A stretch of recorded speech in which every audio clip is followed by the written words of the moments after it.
Hello, beautiful friends. What an incredible journey we've just been on for the last 10 days. And my heart is just wide open. I'm so deeply grateful to share all of this with you. And it really has been like a deeper call that's brought me into this. And I felt like it would be a really wonderful way to close, to have an interview with me so I could share a little bit of what moved me into this, because I feel like there's a lot of deep inspiration inside of me that I want to share with you, with the world, with all of us. This whole summit has been an expression of that, but I thought it would be really wonderful for us to sort of dive in on that level. And I also received some really wonderful, loving emails from many of you actually asking for this. So I thought I would absolutely go for it. And I couldn't think of anyone better than my dear, beautiful soul sister, Shirley Joy Weiss, one of our incredible speakers, to jump in and hold space for me. So Shirley, thank you for doing this. I couldn't think of anyone else I would want to interview more, because I mean, not only the depths of your wisdom, but how deeply you have really taken the time to integrate everything you speak. I mean, you walk your talk at such a deep level. And to me, that's the most powerful wisdom that comes not from a book, but because you've seen it, you've held it, you've experienced it yourself. And when that kind of teacher talks, you don't even have to be eloquent. It's moving, it's amazing, it's impactful. And that's the kind of teacher I know you to be. And so I'm really excited to be here. Thank you, sweetheart. And on that beautiful blessing, I'll turn it over to you to guide the way. And I'll say it again, I'm just so excited to put the spotlight on you. And also because, this summit, it's almost like the culmination of your work.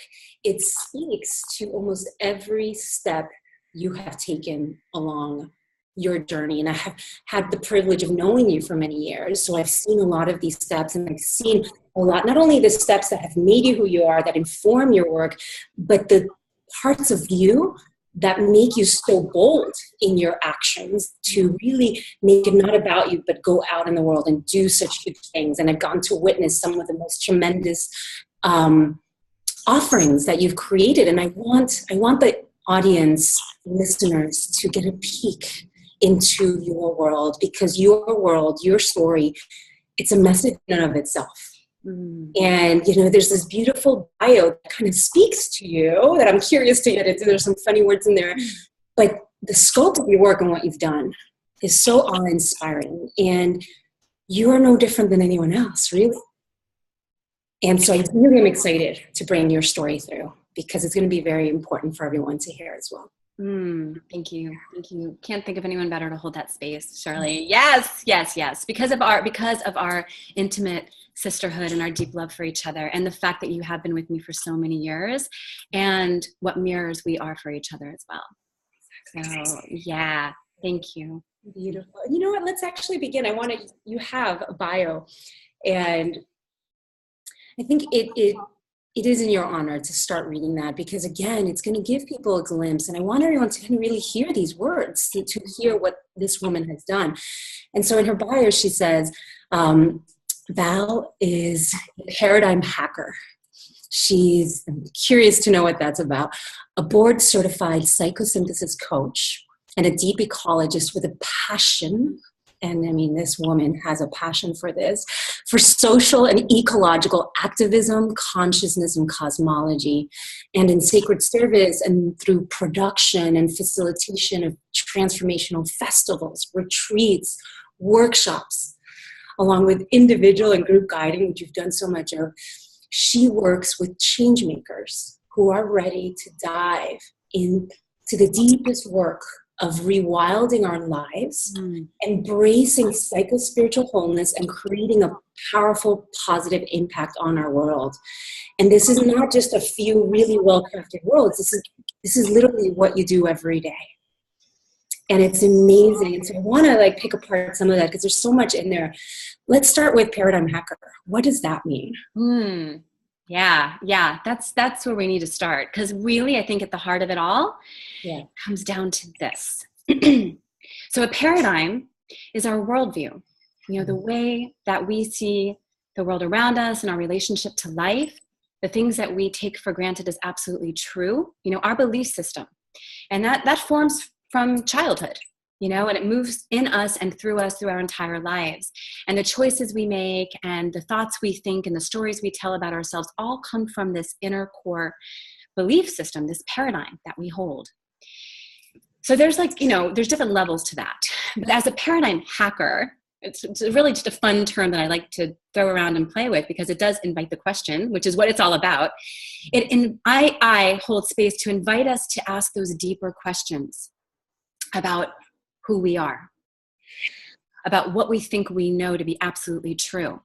And that includes what's happening in our world as well as what's happening in our inner world, right? The stories that we tell about ourselves, what we call limiting beliefs, right? Our belief system that says I'm this or I'm that, or, how am I showing up? So it invites us to ask those deeper questions. It's really about deep inquiry, self and collective inquiry. Is it really true? Could something else be true? What's really happening in our world? We throw around terms like I'm going to throw it away, but is there such a place called away? What does that really mean? So it's really about asking the deeper questions, something that I think we need to live with every day. It's an ongoing conversation with ourselves, and then we get to have that, we can extend that conversation out with others as well. So it's just continuing, like peeling away at the layers and layers and layers that have been put on us and that we put on ourselves over and over again. We get to hack it all apart and take a look at what's really true for us. What a perfect word for hacker. Hack it all apart. Hack it all apart, because that is what it's about, right? One of the things, for those of you that may or not know, we really have been very close friends for a long time. And I remember me and her have had a conversation that it's been a thread that we've discussed a lot in my observations of her. I've always been amazed of how you just go, you have an idea, and it's always in service. You're always in this question, how can I serve? But you just go. And not only you just go, you go big with it. And I think what you're speaking into in paradigm hacking is so important in today's time, because all of us, especially almost everyone listening to these interviews, we have a call to do something. But oftentimes what happens, a story comes up inside, right? Or something, some truth that makes the person think, I can't do this, or this is impossible, or this is not realistic, or no, we're already like too far gone into the deep end in the environment. So I just love this invitation, because really, might this not be the most important invitation to hack away any thought of impossibility and really question the limitations we're putting on ourselves, and rest more and dance with the questions. Well, what can we create? And I think you have been such an example of this, of just not allowing any sense of limitation to stop you, even though you don't see the entire path you go. So I would love to hear your take on this, what you're hearing this. The first thing I want to speak to actually, Phil, is what you were just saying about living with the questions. I'm talking about like asking those deeper questions, deepening the conversation. The original invitation for the summit is for us to do that, to deepen the conversation. And especially with what's happening in our world right now, we need to get deep. We need to be able to be engaged in conversation with ourselves and with others in a way that embraces compassion, deep listening, and an openness to moving past I'm going to say those ideas that stick inside of us that we almost don't even realize we have. So just to start there, because the great invitation of this moment is for us to dive in deeper to who we are and how we're being invited to show up, and we were talking earlier about how this summit has really been a reflection in so many ways about my journey.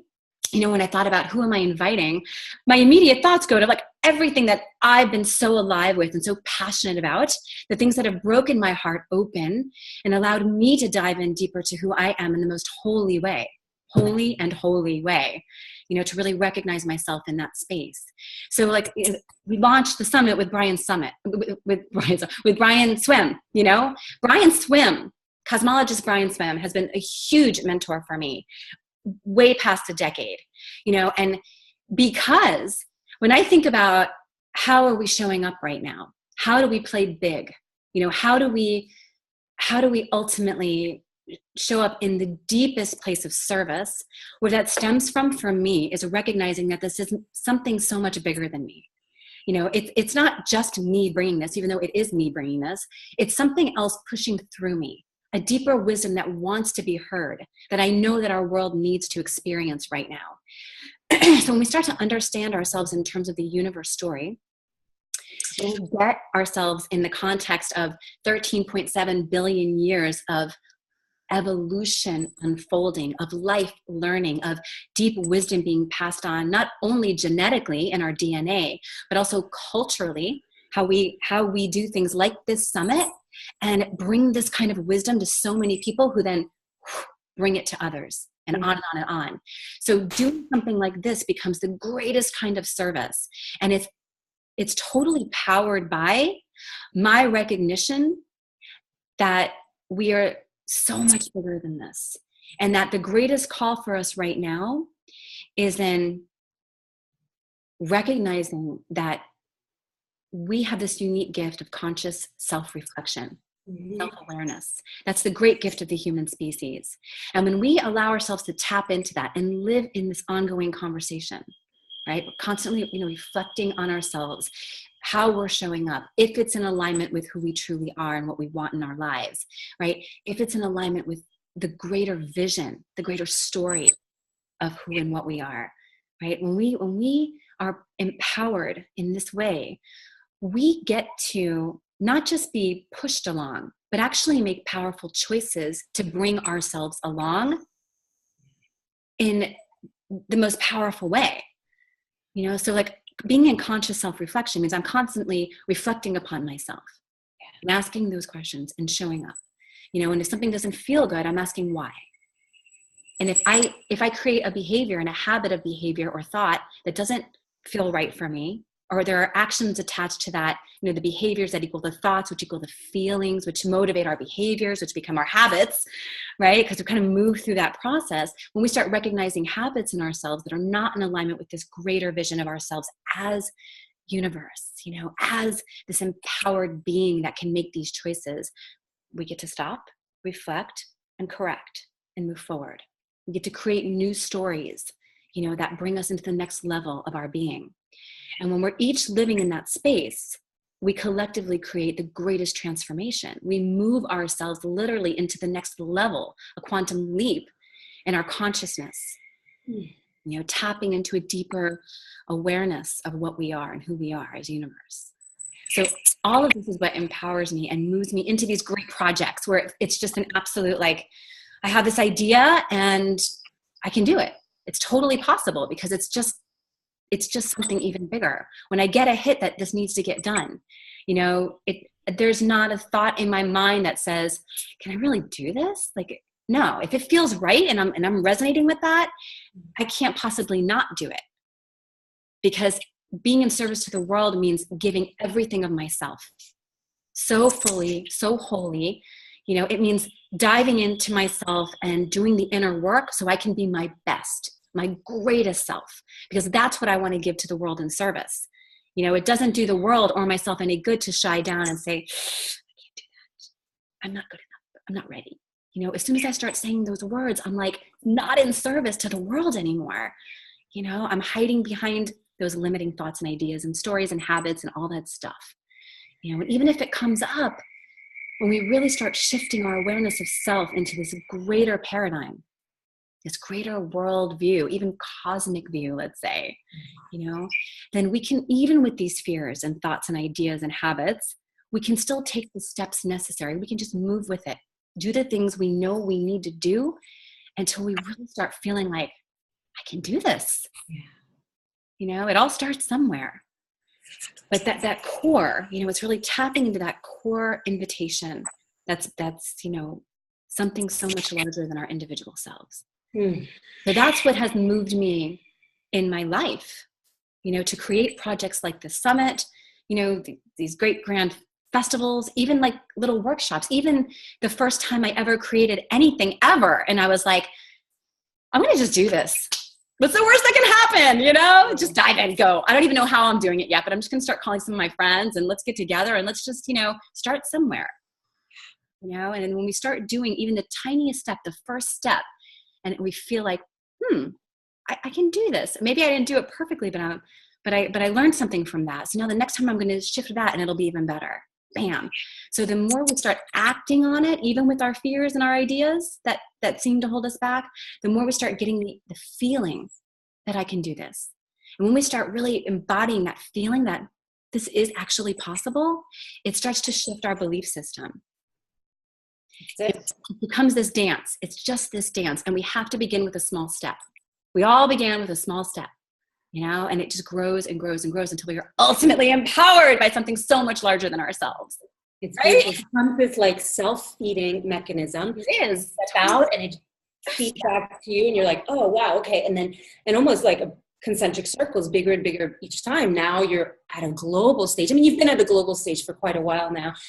But I love the seed. What I am sensing from what you're saying is the seed of this spiraling outward, which was the deeper conversation, the deeper question, which I love just kind of pausing on that for a second, because that was really the initial invitation of this summit. Let's come together in a deeper conversation and deeper question.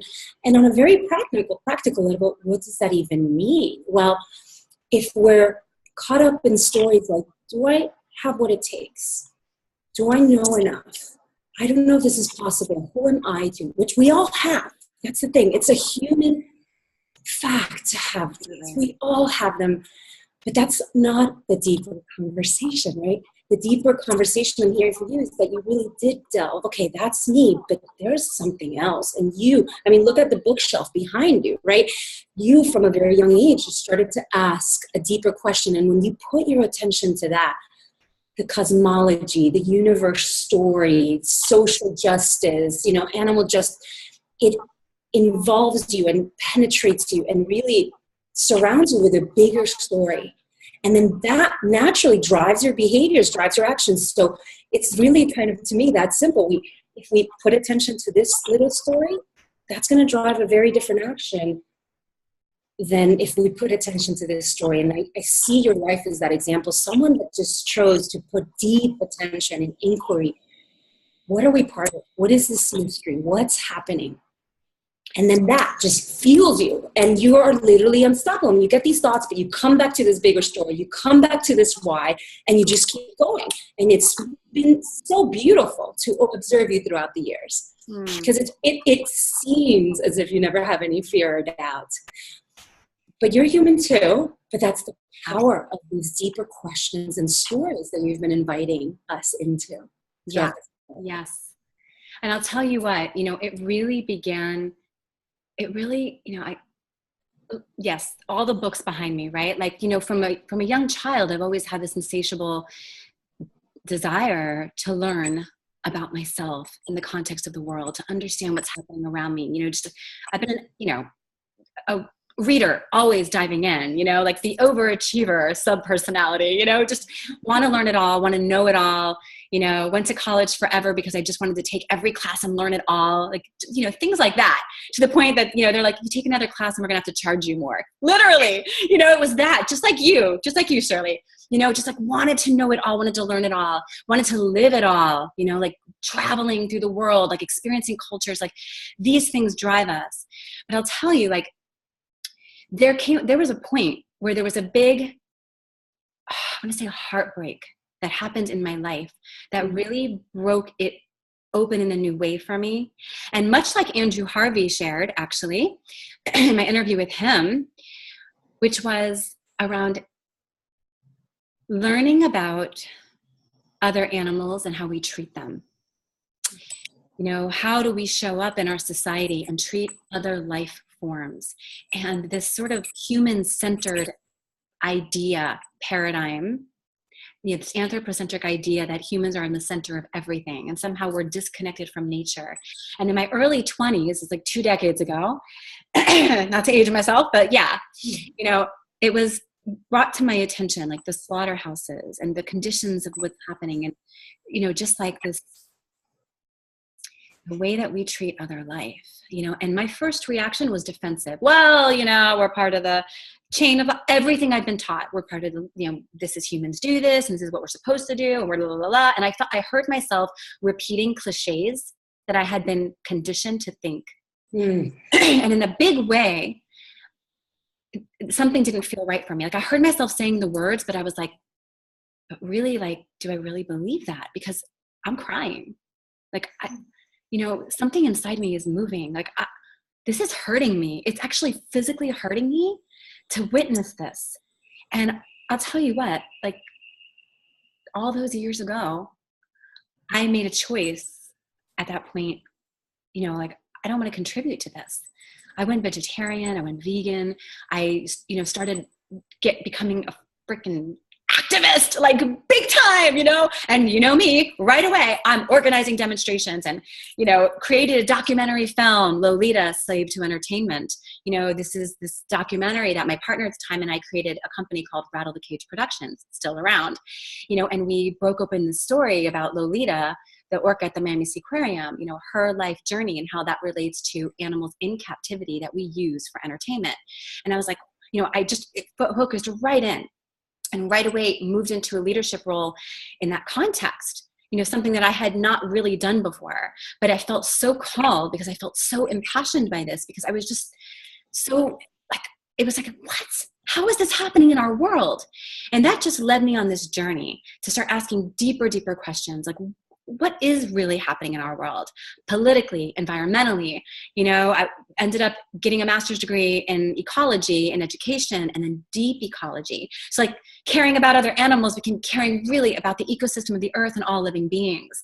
And that just continued opening the door to cosmology and understanding ourselves and, in evolutionary terms. So like, I feel like throughout my last 20 years, there's been this expansion of awareness of self through these kind of heartbreaks on what's happening to the world, the choices that we're making as humans, and it brought me ultimately into how I need to show up in the world. But it all came from allowing my heart to break open and really feeling it and asking, why does this not feel good? Why does this not feel in alignment with what I've been conditioned to think? And then all I wanted to do was continue asking those questions. And that's an invitation for all of us. In what ways in our lives do we not feel good? In what ways in our lives do we not resonate with the things that we're saying, or the thoughts that we're thinking, or the things that people are saying, or even the world collectively may agree upon? Like at once upon a time, the world collectively agreed that slavery was a great idea. And people didn't question it. And then they did. And then more and more people questioned it, right? And then there was a great, clash. And then it moved into a new paradigm. So we're in that right now. There's a huge amount of people that are dying literally to hold on to this old paradigm, this dead end of, as Brian Swim was saying, it's a dead end. Evolutionarily speaking, we can't continue going this way. But wow, look at what's happening with Trump coming into presidency. And there's this, there is this kind of like mentality within this administration right now in the US that we are dying to support, this idea of financial gain and US as a business, this sort of like this paradigm. We're holding on so tight to this idea while there's this breaking open happening in the rest of the world that's saying, no, there's something so much deeper than this. There is an invitation for compassion. Beyond the law of man, there is a law of life. And we need to start listening to what that says, which may totally clash with all the ideas and conditioned thoughts that we've been taught to believe. So, there's just this unfolding right now that we're in.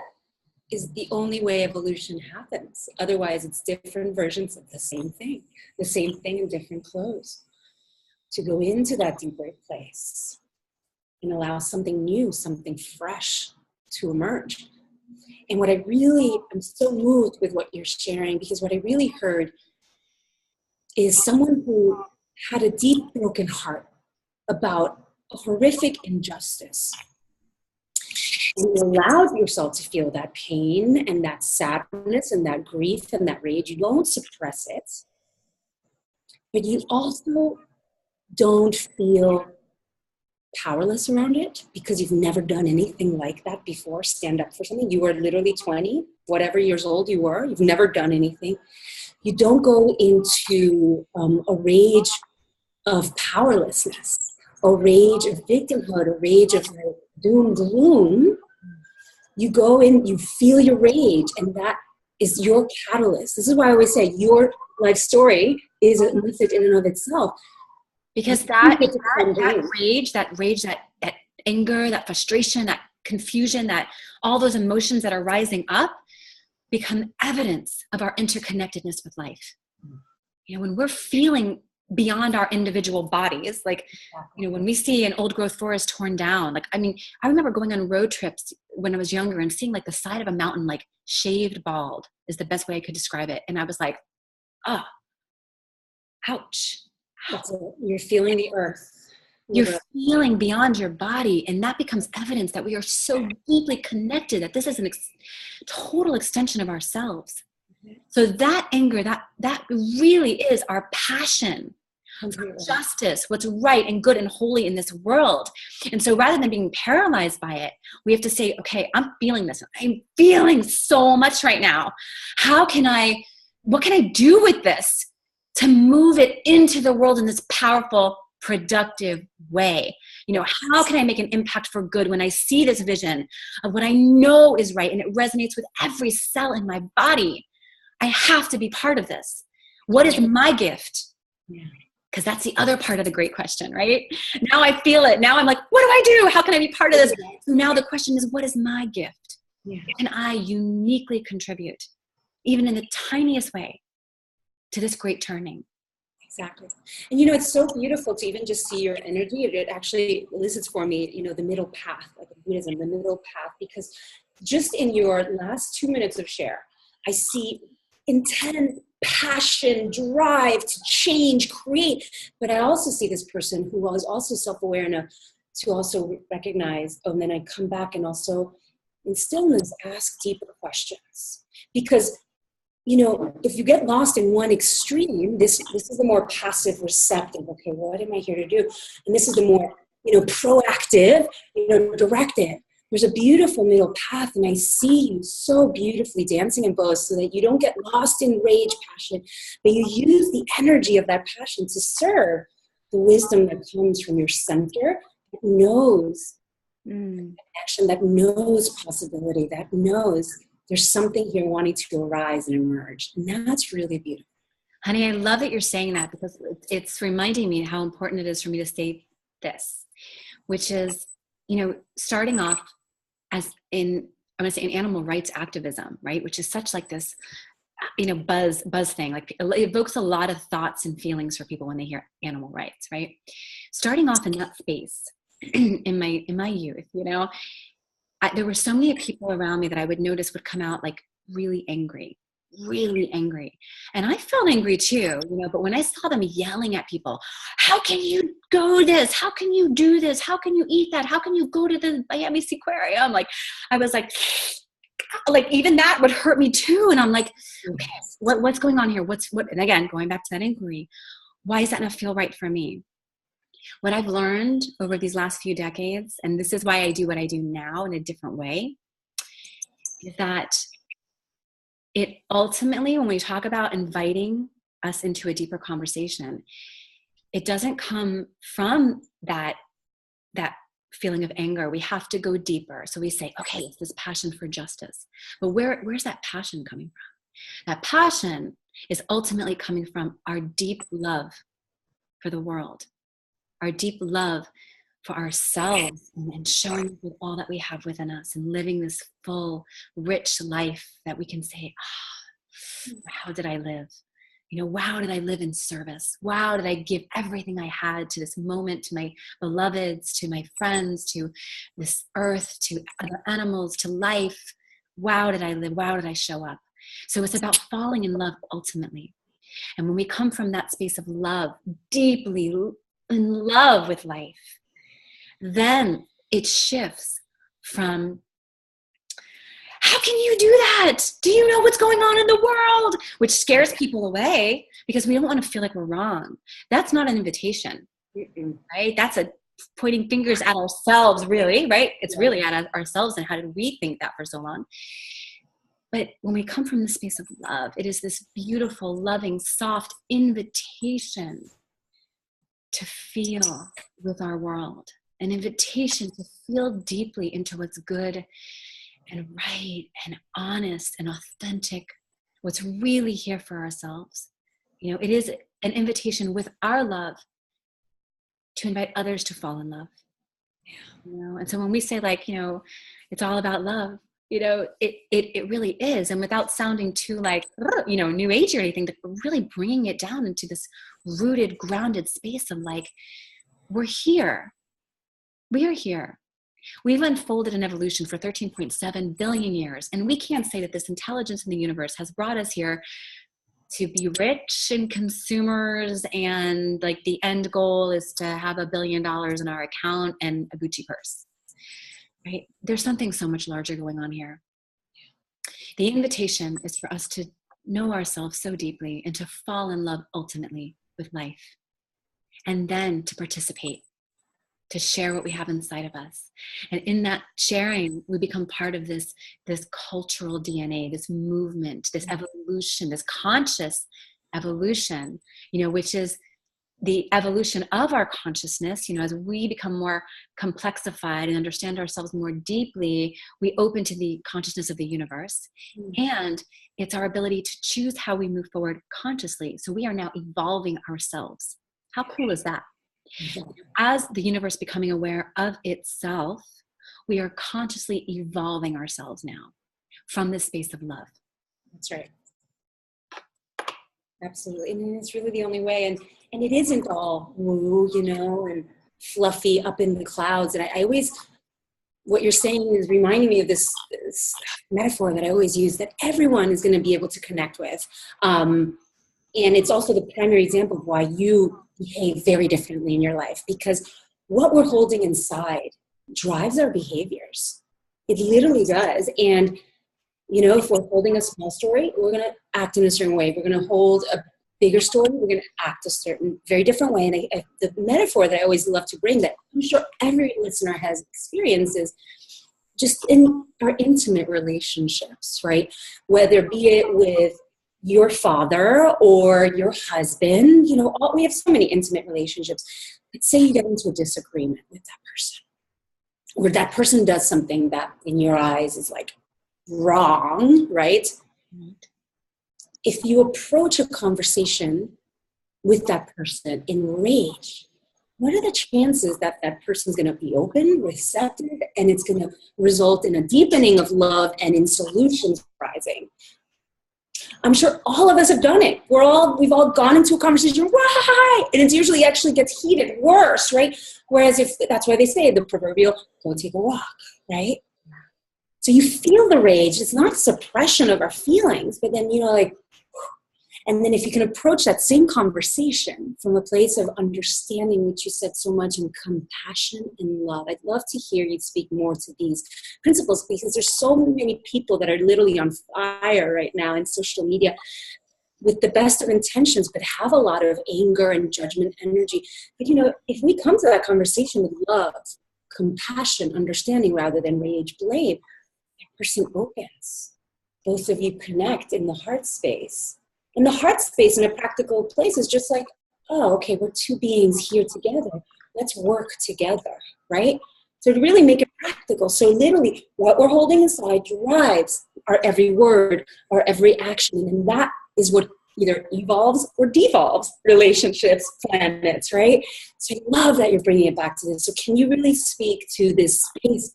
How can we find the space of understanding, compassion, love with the powers that be right now and the current state of affairs, you know? I love this question, Shirley. Thank you for bringing it, because I feel like it's a really important topic to dive into. And the word that's coming up for me, so I just want to, let's let it flow. Let's see what wants to come through, is curiosity.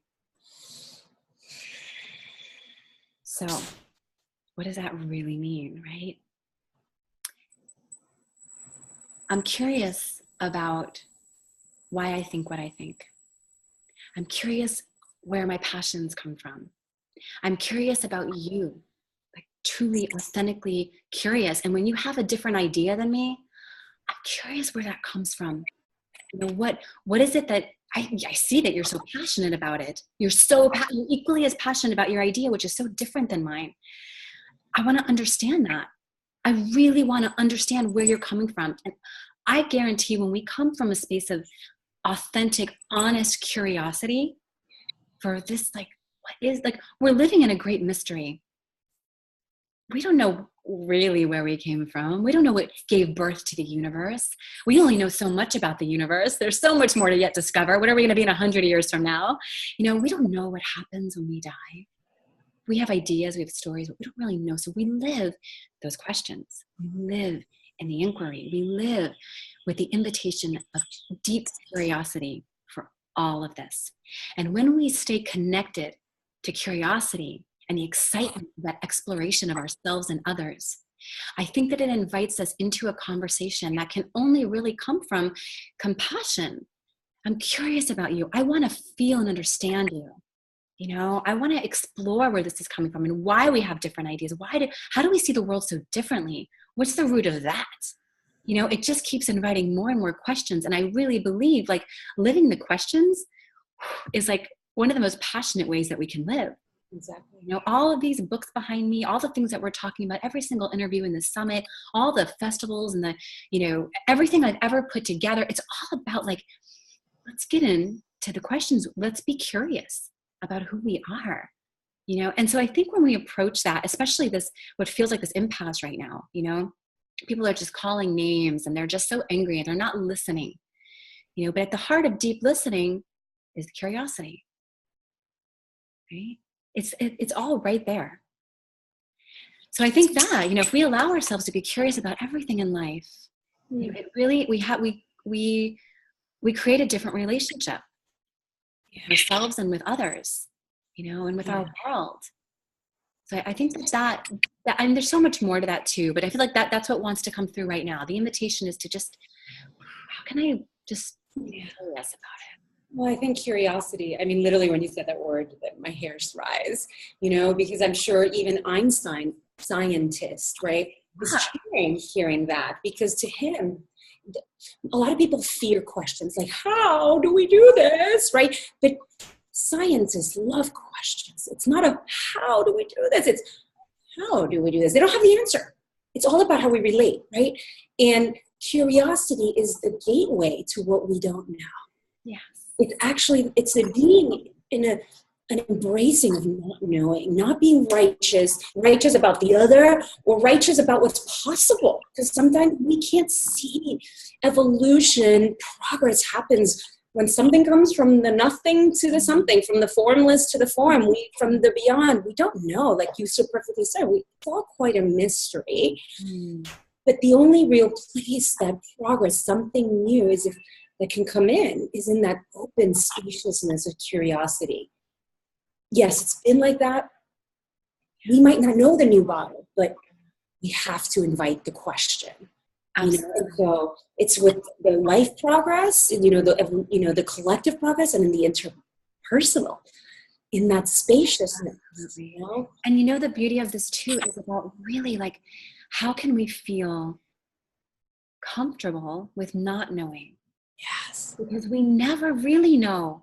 We have stories and ideas and we have a vision of what we're creating, but we don't know what the next step is really going to look like for us. Unexpected things happen all the time, and they will continue to happen.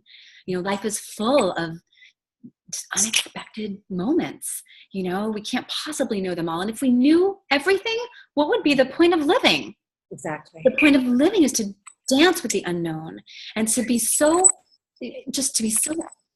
an, and to embrace this great mystery, to embrace the not knowing and the unknown, and to live from that space. So when we wake up in the morning, we go, I wonder what's going to happen today. I wonder what new thing I'm going to learn. I wonder what new opportunity I'm going to have to make a mistake and learn about myself deeper. I wonder what that next quote unquote failure is going to, what kind of gold is going to be in that for me to move forward more powerfully. I wonder, be in wonderment, like children are, and like, what is this? I'm seeing everything for the first time, being in the beginner's mind, like really living in the space of the unknown and being comfortable with that because that's what's here. That's the truth of it, So when we can dance with that and feel like, I'm okay with just being in the curiosity for the next moment and knowing that I don't really know. And then as soon as we go like, I know it all, I've got it all, this is the exact story, this is what happens when you die, this is the little man on the cloud, this. It actually can become dangerous when we become so incredibly attached to a story where we know it. We're done. There's no room for growth. There's no room for curiosity. There's no room for the romance of the mystery of life. There's no room to contemplate the stars and ourselves within that context. There's no room for curiosity in another person's opinion, because if you don't believe what I believe, we're done. Yes. And I think that is what we're seeing happen in our world in a big way too right now, which is why it feels so dangerous. It feels so dangerous because there's those of us going, oh, come on, let's dance. And there's others going, nope, this is the absolute way. And if you don't believe it, then you're fake news, or whatever, cliche I can throw out right now. But like, there it is. How can we be so comfortable in the curiosity and the unknown and just dance with that? Let life be a romance. Let us live the poetry of the great mystery, and from that space, make choices in our lives and make mistakes and yell and scream and go, sorry, that's not really what I meant. What I really meant is, I'm curious what you really feel because I love you. And I ultimately want us to connect, and I ultimately want harmony. And I know you want that too. So how do we listen to each other deeply and create that together? Your beloved, the person that seems politically opposed to you, like whatever it is and whoever it is, like how can we get past the I know it all into the dance, into the poetry, into the romance of life? And it seems like you're talking about some sort of blind faith, but in fact, I feel you're aligning people more with reality. What you're saying to me is so hopeful, because when I look at life, how life happens, that's actually the logic of life. Life isn't stagnant, it's this way and that's it. Life is evolutionary. Yes. And if we can know something, if we can know a fact about life, is that we don't know what's around the corner. And something is evolving and we can look at it. And there's so many of us that are very, very educated and well-versed and steeped into the social and environmental circumstances that actually feel more hopeful than ever, because we're not just tuning into those stories. We're tuning into the entire story. First of all, we know that something's evolving. A friend of mine is in media and social media, and he's in Sundance right now, the Sundance Film Festival that's happening. And he shared by live video this morning that he's so excited because just a few years ago when he would go to Sundance, there was, it was mostly Hollywood entertainment type films being played and programs, entertainment, Hollywood. And there would be like the one token event, one night, that was focused more on socially relevant issues, environmental issues, right? And he said that the entire festival this year is basically 100% on social and environmentally relevant issues. There is so much beauty unfolding. There is all of this, the president, all of that. It's actually a tremendous gift that's causing the next wave of rising that's going to create evolution. So rather than sticking into the story, this is what I'm hearing you say, that we're doomed, we're gloom, this is all I see. Let that go. Dance with life. Notice how life happens. And yes, things sometimes get rocky on purpose to call us, but there seems to be this evolutionary impulse that wants to ride through us. And if we can let go enough of that fear, doom, gloom story that the media likes to put into us and make space for life to work through us, and be in that poetic dance. I'm just dancing with your words right now. Yes. Right? So this is actually logic to me. This is absolutely logic. This is not blind faith. No, this is evolution. And as an ecologist, like a deep ecologist, both like straddling, the arts and the sciences, bringing it all together in this beautiful way. Evolution happens with the greatest amount of pressure, forces a species to either evolve and move into a new way of being in this world and what we're being called for, or die. Yes. And this is our moment. This is our moment. Okay, this is it. This is living in this moment of choice and how we move forward. And again, those of you that have been here, throughout the summit, you've heard this idea of deep time. Excuse me. So we're not just talking about this year, right? We're talking about this deep span of time, because things happen slowly in evolution, even though it seems to be accelerating right now. It really does.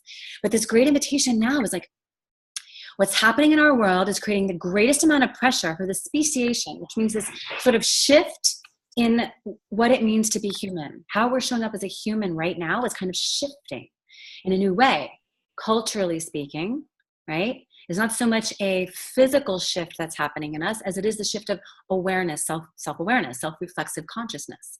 Okay, this is what we've been talking about in so many ways throughout the summit. And so we're being invited into that right now in the most powerful way. And that's why we keep seeing these amazing articles coming out from the greatest thought leaders of our time, talking about how what we're witnessing is our shadow. What we're witnessing is a great invitation for us to recognize ourselves. What we're recognizing, what we're given is this opportunity for us to literally become so activated and aware and present and ask the deeper questions and start paying attention. And don't you dare go back to business as usual, because business as usual is what created this in the first place. Yes. Right? So we've got half, not even half, right? Half the population of the US trying to, go back to the extreme of business as usual. And the other half is going, we cannot possibly go back to that draconian way of being. We have to move into this next paradigm. This is the great global shift. This is the great paradigm shift. This is the great turning that we've been talking about.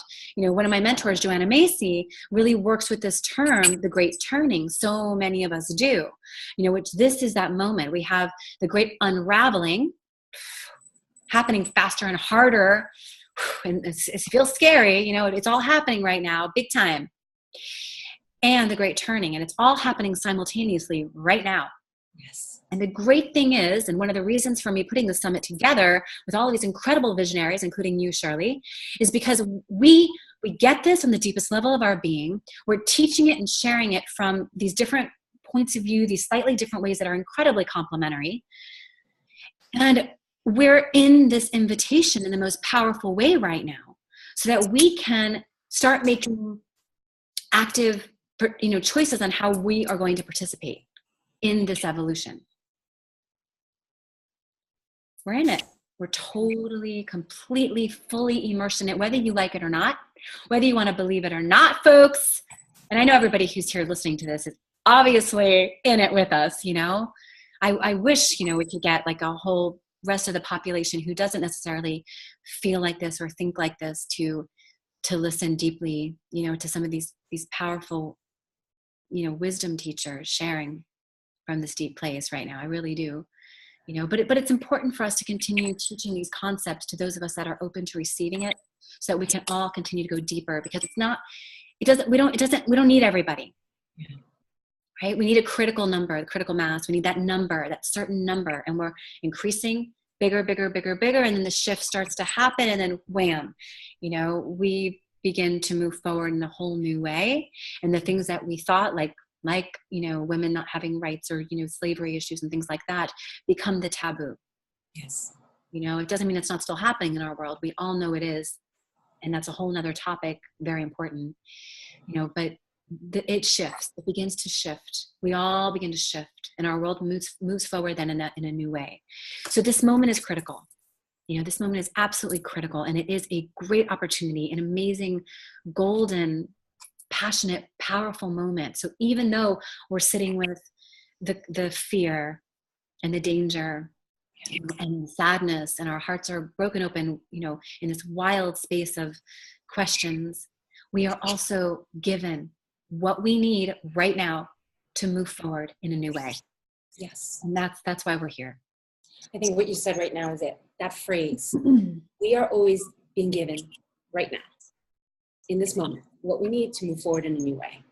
And that's actually, to me, how this creative impulse, this creative evolutionary impulse feeds through us in the present moment, guiding us step by step. We actually never know the entire staircase. And so it's actually all coming back, not to blind faith. You'll figure it out. This is actually how it works. We are guided step by step by step. And you are a living example of, on some intuitive place, in some intuitive way, you got that. So you were a 20-year-old who suddenly created a media company to promote, animal justice, and became an activist without having the manual. You didn't study media, right? You didn't have the manual. Life spoke to you in a moment, do this, and one step at a time, you started to figure out. Then you started putting multi-speaker events together with hundreds of people. You didn't have the manual. One step at a time, you were shown, oh, now that step, now that step. Then you went on to create the Zen Cruise, right? Hello, what do you know about putting a cruise together and promoting to a global audience? Nothing. One step at a time. And so I just really wanted to highlight you as the perfect example of that, because I'm sure having placed the spotlight in this point in the conversation on this huge pivotal moment in history can also maybe make people contract and well, what can I do in such a huge pivotal event?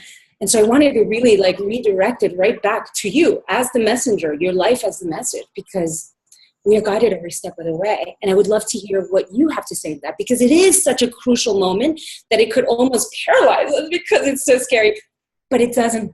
So I would love to hear you speak to this.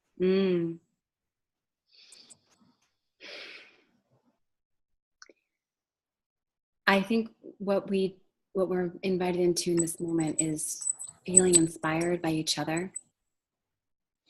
To feel inspired by each other, and I think anybody who's listening right now, who's been part of the summit, who's been excited to tune in to these amazing teachers.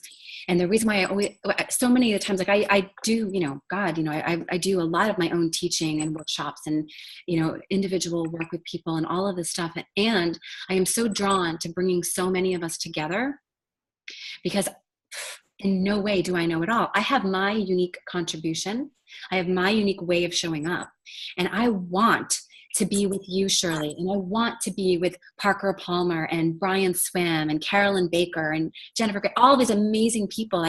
I want to be together with all of us, because together we're synergizing. We're raising and lifting each other up. We're empowering each other to be great. To me, there's no such thing as competition. Not really. The earth works in a very symbiotic way. Everything is there to support each other. Even when it feels like competition, it's really about supporting the greater movement of life. And so, showing up right now in a way where we are just focused on living our gifts. So let me start there first. It is absolutely crucial that we recognize that there's nobody like us. There's nobody like you in the entire world. There never has been, and there never will be. We are completely unique from our DNA, being born into this world, and everything that shaped us through our genetic history, which ultimately leads back and back and back and back to a very similar place, but has developed in its own unique way, right? There are lineages, right? Here we are. So in a physical sense, we are completely unique. Then born into this world, to our parents, to our environment, to our schooling, to our peers, to our experiences, to our heartbreaks and our traumas and our unique ways that we have been shaped by life, because everything that we've experienced in this life has shaped us. Everything. And that's why the gratitude, even the most horrendous experiences which have sat with us and, that we're still working through in many ways, because we're human and we're fragile as well. Right? So, but all of it has been here to shape us into the person that we are right now in this moment, you listening to my words. me speaking these words right now. Completely unique. There can be 1,000 coaches sitting here right now, and every single one of us has a unique way of holding space, a unique energy, a unique language, right? A unique set of tools and knowledge from the work that we've studied, a unique wisdom in the way that we've synergized it and put it together, a unique way that we connect with our intuition in order to hold space for each other. Every single person is completely unique. And if somebody doesn't connect with the way that I hold space, I want to send them to you. I want to send them to that other person that may be the right person for them, because ultimately I just want us all to be like completely inspired to know our gifts and to know who we are in this world and show up so we can contribute to the great turning. And so it starts with that, recognizing that you are completely unique and the world is calling for you to show up right now, because there's nobody in the world who can bring it like you. And if you don't bring it, nobody can fill that niche. No one can fill it. There's nobody that can do it. So we need you. We totally need you to show up in your way. And you're going to find a unique set of, let's say, clients or friends or tribe or whatever it is that you do in the way that you do it, that's going to connect with you. Here's in a silly way. Like, I love when people unsubscribe from my list. Yes. I love it. I'm like, awesome. Go find who you need to connect with. I want that for you. And I want the people that connect with me to stay with me and let's rock this. Let's do it this way, and you speak it out too. So it's like, we can't take it personally. We just have to open ourselves up to the unique people that hear things in the way that we do. And then that becomes our tribe. Now we can inspire each other. So trust in your uniqueness. Trust in the way that you are showing up and the gifts that you have and the way that you bring it, because the world needs you so much right now. And that's why being in service to the world is bigger than you. That's why even with your fears and the things that you're, even in the ways that you feel scared, you still need to figure it out and show up and do the inner work in whatever way you need to do it. Right now, we all need to do it. I'm doing it. Shirley's doing it. Like, we're all doing it. We continually do it because it's a continuing conversation. We're always doing that inner work so we could show up more powerfully in our outer world. That's why the work of psychosynthesis speaks to me so deeply, because it's inviting us into that inner work. And the work of cosmology and social and environmental and political activism speaks to me so dearly, because it's how we're showing up in a larger way. All of it needs to be present simultaneously in whatever way that means. So know your gifts, trust in yourself in that way, and show up powerfully. I think that's the beginning. That's the first step. And when you do, you will not only feel your own inner sense of inspiration and be totally inspired in your own work from yourself. You're going to inspire yourself, but the way that you show up so honestly and authentically with your unique voice is going to inspire so many people in ways that you will never know. That conversation in a restaurant with your friend, someone overheard, went and looked something up online, and it set them on a journey that completely changed their life. We affect people in ways that we do not know just simply by being ourselves. And that's the second part of our realization in this moment.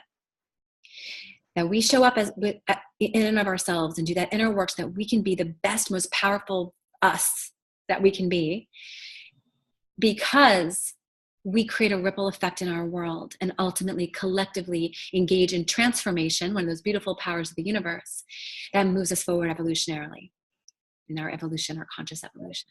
So there it is, like inspiration, trust. Oh my goodness. I mean, you're really, for some reason, this is just really coming up a lot in me today as I'm hearing you talk. You're not bringing forth some motivational, inspirational poetry. As I'm hearing your words, you're literally talking facts of life, how life works. And you just named two principles of, we can call them principles of life, that life kind of knows what it's doing. And every piece has its role, right? Every little bee on this planet has its role. I mean, one of the most fundamental roles, but I want to just use the bees as an example, just to like really affirm what I hear you saying. No bee is like, but I'm just a little bee. What can I do? No, by you doing just your little simple self-buzz thing, you're saving the planet, right? Einstein said that if the bees disappear, we're gone in 4 years, right? Something like this. Yep. And And I was thinking about this the other day. You know what? Our country runs not just on the president, but the janitor who cleans the federal building. Every piece, just like every butterfly and bird has a purpose in this. When you study nature, you see that even the plants going around each other, they have these collaborative, supportive purposes. They're not trying, the little bush is not trying to be the tree. It's just allowing itself to be itself. Yes. And when you're yourself, you're your most powerful. You're not trying to be something else. That little bush can try to be the tree and he's going to exert all this energy, never going to happen. Feel bad about itself, where it could just be the bush. And what is the bush? Maybe the bush is just you suddenly just get an idea. Wow, I would love to see a panel talk about the same. I'm scared of speaking in public. I'm not going to do it, but maybe I'll plant the seeds in some people that I know and they do it, right? Just following that impulse of what comes to you. Like you said, trusting you, who you are, and not only that you're enough, but you're exactly like every bee and bush, exactly how and where you're supposed to be. Yes. And I feel like that leads so beautifully into the next thing you said, because when we are accepting and trusting of ourselves and allowing ourselves to be, our energetics are going to be different, and, ripple just in our being. There's another person living in love, living calmly, living service, Yes. And even that's logic. Science has proven that we're in a field that we all are connected to. So again, you're really speaking to just pure facts of life that we need to wake up to. That's self-inquiry. Let's wake up to the realities of how things are. Nothing to feel bad about where or how you are. Embrace yourself fully. Be yourself. Be your gifts in the best way you can. And then show up lovingly each and every day. Because even that's going to have a ripple. I mean, you're powerful, honey. Oh, honey. Yeah. Thank you. Thank you. I mean, that's, awaken to wholeness. This has been our journey, right? Awaken to wholeness, awaken to ourselves, the deepest sense of what it means to be you, to what it means to be human, what it means to be part of a, universe story, right? What it means to be part of an earth community, right? Awaken to wholeness. This is this is it. This is what we're invited into right now. So it feels really good for us to be just in this right now. Like everything is here. Everything is here. It's so important. Life is a great experiment. It really is. Life is always experimenting. It's in the sense like the intelligence of the universe is experimenting with different life forms. Oh, what's this? An eye. I want to see myself. So I'm going to create an eye. Here, how can I make that better? How can I make that better? It's constant experimenting, and so we are too. Our life is a great experiment. We're constantly experimenting with ourselves and the ways that we're showing up and what really brings us to life. And that's an important question. What brings you to life? What makes you feel so alive that you just like resonate with your whole body? This incredible feeling of love and life and presence, and you're just so excited to be here and everything feels aligned. What are you doing when you feel that? Where are you when you feel that? These are great places to start understanding ourselves on a deeper level. Our own sense of wholeness. There's so much. We could talk about this forever, but I think we're really capturing the heart of it right here, Cheryl. I do. And I want to I got to do this right now. I'm sorry. I just had to lift that light. It was too much. Sorry. But yeah, this is it. This is it. It's our personal wholeness that we actually are whole already. And rather than focusing on we need to fix ourselves, no, how am I whole already? Who am I? What is my gift to bring, right? Coming from wholeness and then also realizing our collective wholeness. Yeah. We're all part of something bigger, and how am I here to serve that? That's what I'm hearing you say right now. What more powerful questions? Absolutely.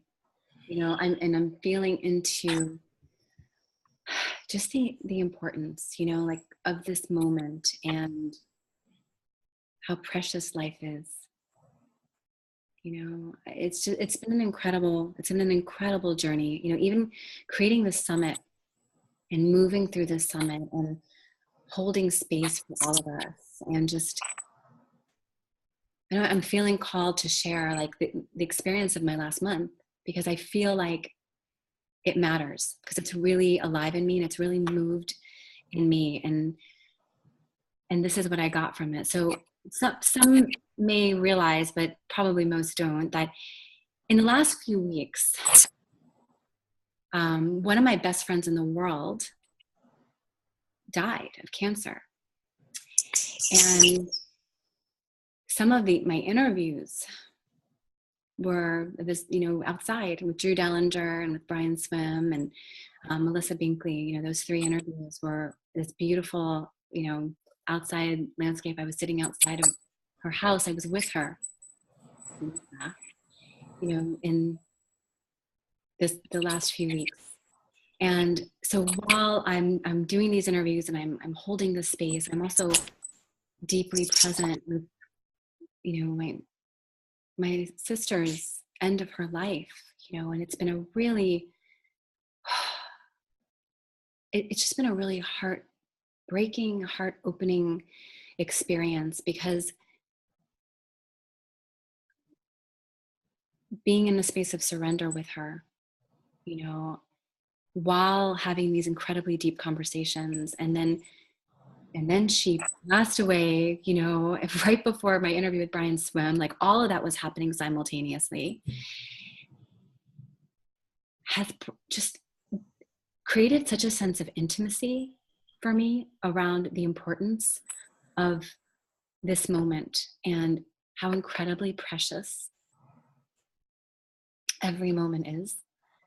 Life is so precious, bringing me into more intimacy when we talk about, being in the mystery of life. What happens when we die with our bodies and our energy, and like, what is this great mystery that we're dancing in? What does it mean to live a full life? How can we show up and just breathe in every moment as an incredible gift? All of that has been so present for me in this.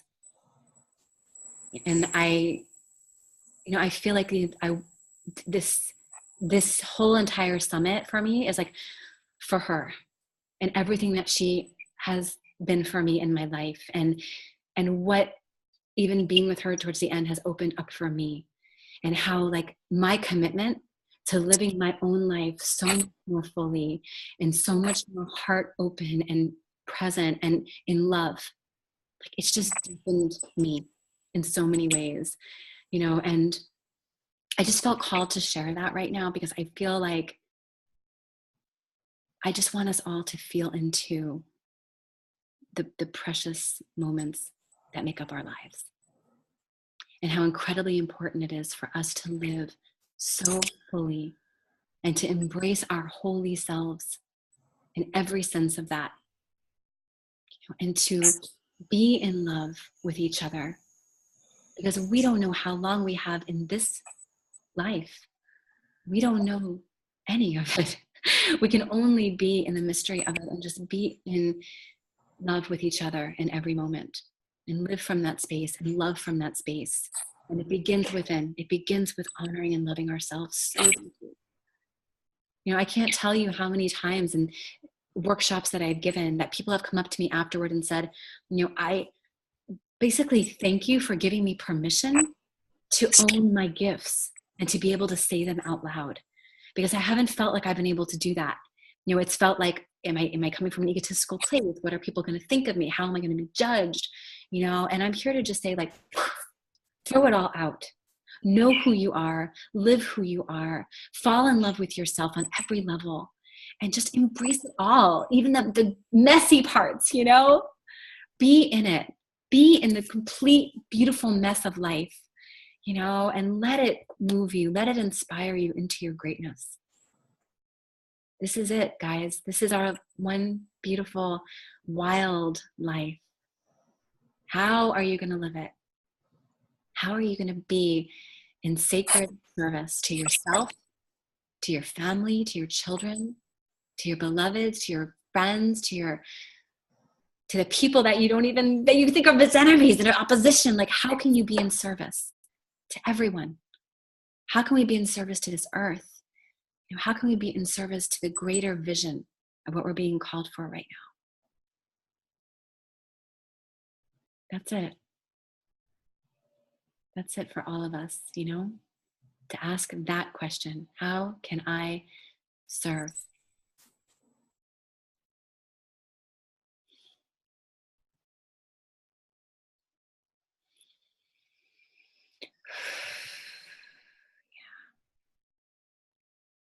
How can I serve?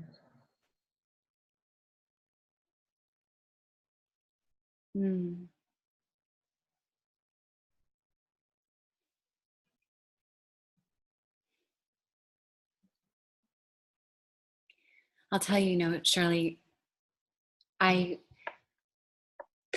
had a vision for this, and started putting it together, and things unfold in their own ways, no matter what we envision, and it's been so inspiring to me. 1,000, 2,000, 3,000, like thousands and thousands of you, beautiful beings around this world, have felt into this call and have said yes and signed up to be part of this journey. And I know that it's overwhelming, and there's over 20 hours of interviews, and I guarantee you all haven't been able to watch everything. Obviously we have our upgraded pass, whatever, but it's here, and I hope that you've been at least able to watch the ones that you are called more deeply into, because there's so much here. But I am so inspired by how many people have said yes, and how many people have been writing to me privately and posting in our Facebook group, and sending me messages in every form and way. It's been so inspiring, because it just brings me into that word that we talked about a little bit earlier, this word, it's hope. Because the ground of everything that we are living in this moment is hope. We get up in the morning because we have hope for our world. We are engaged in how can I serve because we have hope for our world. We are falling in love with life and giving ourselves this deeper sense of hope. We have so much right now, right here, and what a blessing it is to be alive in this moment, and to be part of this great continued experiment of life, and to really be with all of you on this journey. It's about community. None of us can do it alone. We all need to do it, but we also need each other. And that's why my work is so focused on building community and inviting us together as community, because we are so much more powerful when we come together. So we're here. We're all here. Every single one of you that said yes, that is here right now listening to this interview, that you're here all the way through it. We're here. This is our community. This is our tribe, and it's going to continue growing. And there's other tribes all over the world just like this, totally engaged, totally empowered, and all of us with the same heart and the same intention, the same centered feeling and experience of hope. Yes. And now it's time to live it. Exactly. And that's it right there. That's it.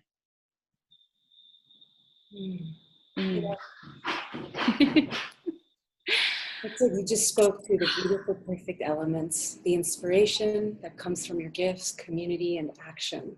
And if we all have those three in a space of love, things will happen. Take one of those out of the equation, it gets bumpy. So let's all hold those 4 elements, right? Yes. There it is. There it is. Beautiful. And I think that's a wonderful way for us to wrap this up and bring it together and just feel fully inspired, breathe it in.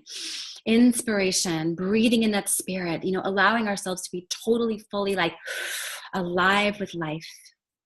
The inner and the outer world, totally ignited, totally ablaze, totally impassioned, wrapped up in the poetry of this beautiful moment. There it is. We are here. We have come to be danced. So I want to thank you so much, Shirley, for holding space for me and for us. And I think to everybody who has said yes, and been part of this journey. We're going to continue. We're just going to keep it going. This is not the end. This is only the beginning. It's always just the beginning. I love saying that, because it really is there's so much more to come. Not to mention all the interviews have been so rich. in and of themselves to be listened to again. Over and over. Absolutely. There's so much. I keep doing it. I keep listening. I keep tuning in. Like, it's so good. Thank you for putting this field together. You know, I can only imagine the ripple it's already having, and it will. And just really important now more than ever. So thank you. Beautiful. Thank you, sister. I love you. Everyone. Yeah.